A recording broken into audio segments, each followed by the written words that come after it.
front box art shows 4 Maquis and a captured German soldier. The French guys to the left and to the right of the German look like most of us would imagine members of La Résistance.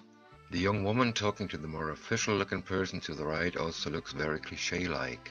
I guess it's exactly what we want. The figures serve a certain context and they should look accordingly. On one of the long sides we find some advertising for more figure sets.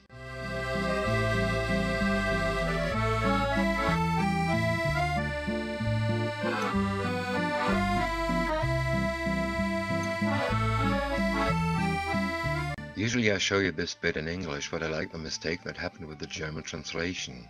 The sentence printed in red says, "Only collectors will get more than 14 years. That's tough. We'll take a closer look at the back of the box later. It shows the painted figures and the sprue.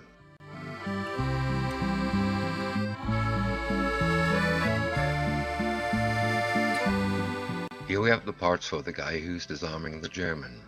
The briefcase belongs to the female figure.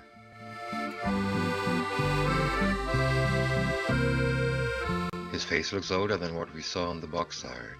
Well, at least he's smiling. I'm glad that MasterBox didn't mold on the glasses he's wearing on the picture. I guess there are PE glasses available, or you could try to build them with very thin copper wire. The folds of the shirt look nice and realistic. The hands appear to be nicely molded. There's not much of a seam line visible.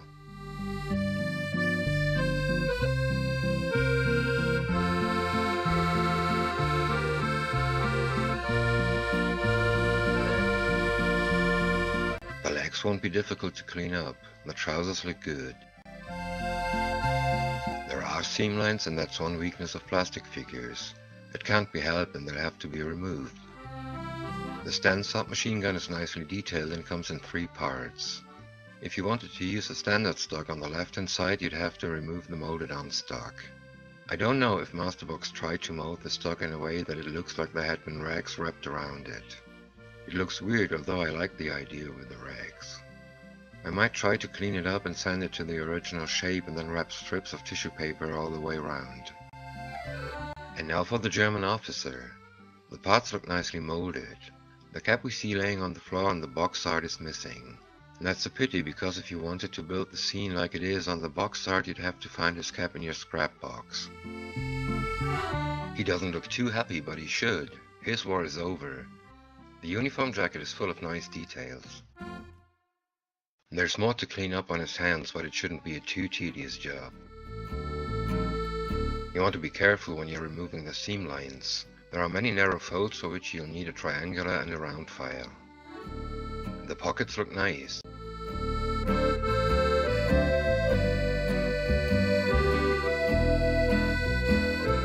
Again, there are seam lines to remove. Now for the female figure. As usual for MasterBox, the skirt comes in 2 parts and her legs are bare.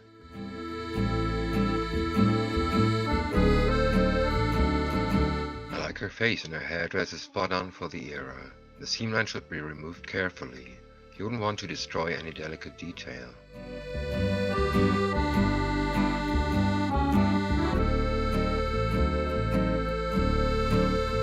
She's carrying a rifle on her left shoulder. If you wish to add a strap to that rifle, you should drill out her left hand. According to the box art, she's holding the strap tightly. There's a pronounced seam line on her right hand, which needs to be taken care of.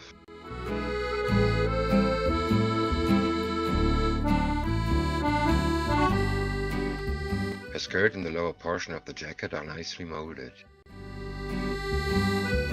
Her legs need to be shaven to look neat. That was a surprise. The trigger needs some work and the barrel is bent. I hope this can be fixed without damaging the rifle. Here we have the parts for the second male Maquis, the one with the brand gun.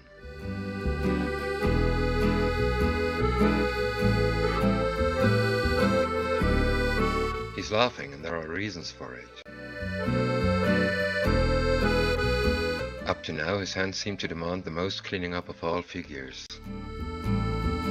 It'll be interesting to find out if the haversack and the molded on straps on the jacket will align properly. If not, there'll be some extra work necessary. His left leg is the first part on which I found a bit of flesh. Well, the first part besides the rifle. At first sight the brand gun looks very nice. All details are crisp, but again the trigger needs to be cleaned up. That's a bit annoying because the trigger is prone to break during that process. The bipod comes as a separate part. And now for the last figure. It's the one on the right hand side of the box art, the guy whose profile looks a bit like Charles de Gaulle. He looks very official with his tie and facial expression. Face and body are nicely molded.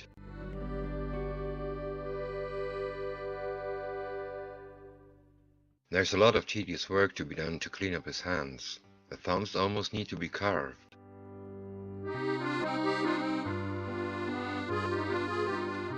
And that's quite interesting. From the left to the right of the sprue, the seam lines became more and more pronounced. There's also a little bit of flesh. It's not really bad, but it's plainly visible.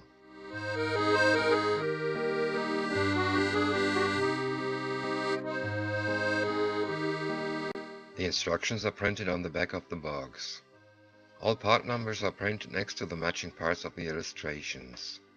The sprue itself doesn't have any part numbers, but they aren't really necessary. Each partition of the sprue includes the parts for one figure. MasterBox don't give a color call out, which is strange. At least for the German officer and maybe also for the French official there should be a painting guide. The other figures can of course be painted to your own taste.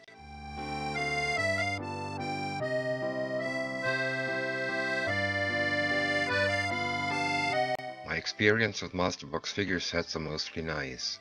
There are only minor fit issues so far, and I hope that the same goes for this kit.